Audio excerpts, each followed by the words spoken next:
Okay, guys, welcome back to another Live Wire. On tonight's program, we're going to be talking about the NEFF Council Oak Pint Night that's coming up.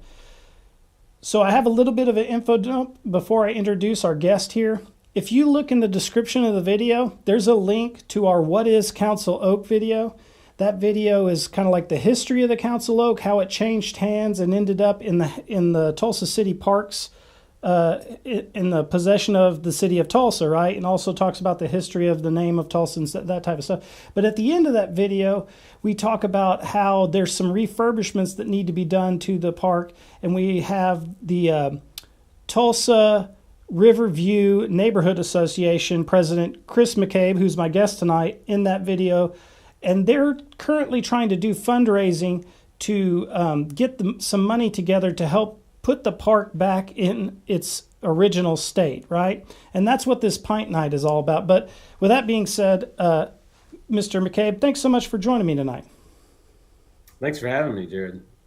And let me say, you did a great job on that video. Oh, well, thank you. Appreciate it. Yeah, well, when it's such an easy interview, you know, when you know all that. So, and also, guys, if you want to see a detailed breakdown of the stages of the planned Tulsa Riverview Neighborhood Association refurbishment plan, there's a link to the open letter that they published in the description of this video. It's also going to be in the Mvskoke News newspaper that comes out on April 15th, so you can check it out there. So with all that being said, let's talk about the Pint Night. So is this for adults only, I'm assuming? Actually, no. The NEFF Brewery is open to all ages. It's a restaurant as well, so they encourage all ages, and they even have a patio for your four-legged family members, so you can bring your dog, you can bring your children. So it is. It's a pint night centered around getting a beer pint, but all ages are welcome. All right, and I'm gonna pop up the. So the deal here is, and correct me if I say anything wrong. If you guys see there on the screen the Council Oak pint glass. So if you go to Pint Night at NEFF Brewery, that's in downtown Tulsa, and you pay $15, right, you'll get a beer and this pint glass that has the Council Oak symbol there on it. And how much? So with that, how much of the money is going to go to the Council Oak refurb project? So they're going to donate 15% of all of the pint glasses sold, and then another additional 10% of all their proceeds from the evening to the project. Okay, so that's a good chunk. Right. And is this going to be, so are these pint glasses going to be available only for this event, or is this going to be like an ongoing thing at NEFF Brewery where you can go anytime and get those pint glasses? Right. No, it's just the pint glasses will be available that night, on Thursday night only. However, NEFF ordered and purchased these glasses, and they're going to give us whatever's left over for additional fundraising causes that we might have. So we might sell them on our website if there's any left over. So if you can't make Thursday night, there'll be a chance for you to contribute and buy one of these glasses even after the night has ended. Awesome. Do you have any idea like how many there are that's available? We have 200 glasses, so it is pretty limited. Yeah, and I was looking at the last time I checked on the Facebook event thing. You guys have 40 people have responded there, so that's like now if all of those people buy a glass, there's only 60 left. So it's going to be a limited item, right? Do you guys think you might bring the glasses back if you sell all of these pint glasses? Do you think you're going to order more, or how would that work? Oh yeah, I mean, we would love to if we have a good response. We'd love to, and we're trying to think of more creative ways to promote this project. So this is just one that was. We had the business owner at NEFF come to us and say, let's do this pint night, and we thought it was a great idea. So if there's a good response, sure, we'll do another pint night, or just maybe we'll put some merch like this on our website and use that as a fundraising tool as well. Awesome. So I've had a couple of comments in the chat. I wanted to address them real quick. TY Pearl, I'm going to put a link to the Riverview YouTube page and their Facebook pages in the description after the stream is over. And then Post Oak has a comment here that says it would be good to consider having committee of Mvskoke Tulsans involved on the project. And with that being said, let's talk about the update. You guys watching at home who have already watched the What is Council Oak videos saw that at the end of that video, we said that at the time that we published the video, the Tulsa Riverview Neighborhood Association hadn't been contacted by Chief Hill or the council or anybody, but we have an update. So, Mr. McCabe? Yeah, I actually got an email response. I had emailed on January 20th to a number of folks, both indigenous folks within the Mvskoke Nation and folks within the Tulsa parks and other preservation societies in Tulsa, and had a limited response. But with Jared's help and other folks that have invited me to speak at other things, I actually got a response, and Chief Hill would like to have the April 18th meeting of the Tribal Council Commission at City Hall, have this as an agenda item, and he's going to be present to discuss it. So we very much want to collaborate with the Creek Nation. We have set up a separate bank account just for donations, and our plan is not to spend a dime without some collaboration and some input. It'd be great to get a 4, 5, 10-person team or committee from the Creek Nation to be a part of this. We have no desire to move forward on this without input, because I know that even some of the things that exist there now didn't have a lot of indigenous input. So we want to be intentional about that to make this, and our letter really spells out, we want this to be a collaboration. If it's not, then it's kind of a non-starter. Yeah. Well, and we've had another comment here, and T.Y. Prohl says, can we get the Mvskoke Arts Commission with Siobhan Agee involved in this project? And you know what? I've got Siobhan's email, and I will send you her email, and I'll send her an email saying, hey, you guys should get on this. But Siobhan will probably hear about it because she's Chief Hill's daughter. So I think she'll, but still the Arts Council probably should get with you guys too, because I think they're doing a big push right now in addition to with the art market that is on the weekend of the 22nd through the 23rd. Let's see if there's any other questions here. Yes, that's it. T.Y. Pearl's trying to do my job for me. He's put in the chat the art market at the River Spirit on April 22, the 23rd, 22nd and 23rd. Right. So we've got the Pint night that's going to happen, and you guys have the pint glasses and that part. How could people, if they want to get involved in this project or they want to just donate some money to the project, how can they do that? What's the best way for them to do that? So if you go to our website, riverviewtulsa.com, there is a link where you can click on it to donate specifically towards this initiative. And as I said, it's all going into one bank account where we're segregating those funds. So you can donate that way. You can email us, contact us through that website, or at tulsarvna@gmail.com. Mm-hmm. You can contact, and those emails go to our board of directors. And we really would like to start a committee of all stakeholders, that would be interested. A few people from the parks, people from the city, a few people from the tribe, a few people from the neighborhood, and really do something special with this place in a way that it's kind of never been done before. We got a comment here from T.Y. Pearl. He says, please consider First Nations District for the area instead of Founders for the name. That's what he says. Yeah. I actually had a good conversation this past week with a Creek individual who kind of advocated for that as well. So it's just an idea that we came up with, but the idea and intentionality is to honor those that settled this area.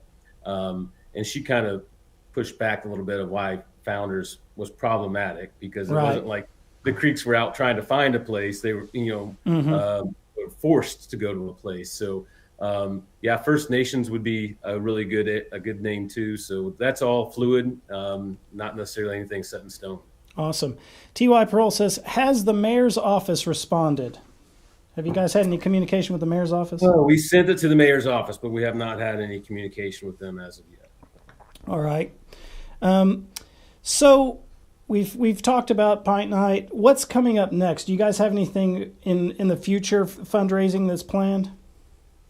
Don't have any other events on the calendar yet. But every time I have a chance to talk about it, more people approach me. And so I think these things are just going to start happening organically and snowballing. So we will hopefully, we'll promote those and pass those on to you, Jared, so you can get it out to everyone. Awesome. Well, T.Y. Pearl also had a suggestion, too, that you guys might be able to have some representation at the art market that's going to be at River Spirit. Would you guys be interested in that? Yeah, that would be cool. This logo here, a few years ago, I had a friend of mine give me, because they knew my passion for the oak tree, gave me a Christmas tree ornament. This was designed by a local Tulsa artist in 1993. So this logo is 30 years old in itself. Wow. She had a passion for that, and she made this. And somebody just randomly gave me this ornament, and I contacted her. She's now in her 70s, but she has a lot of these ornaments. It'd be great to bring those to it. Yeah, absolutely, for sure. Is she still making art? Yeah, she still is. She does a different Tulsa-themed ornament every year, and she's done it for almost 40 years, and that was one of her first ones. Awesome. Back in 1993. All right, so let's see. I'm just checking the chat here. So we've talked about the event tonight and future plans. You've got some response from the administration. It looks like you guys are moving ahead here. Do you, I know at this point it's kind of impossible to tell, but do you guys have any type of timeline on when the next steps are going to happen? No, Jared, it's just going to be how excited we can get people to respond to this and how much momentum we can create. I could see it taking to really do something significant and really beautiful. It could take years. But immediate things that need to be addressed, we hope to get that done by the end of this calendar year.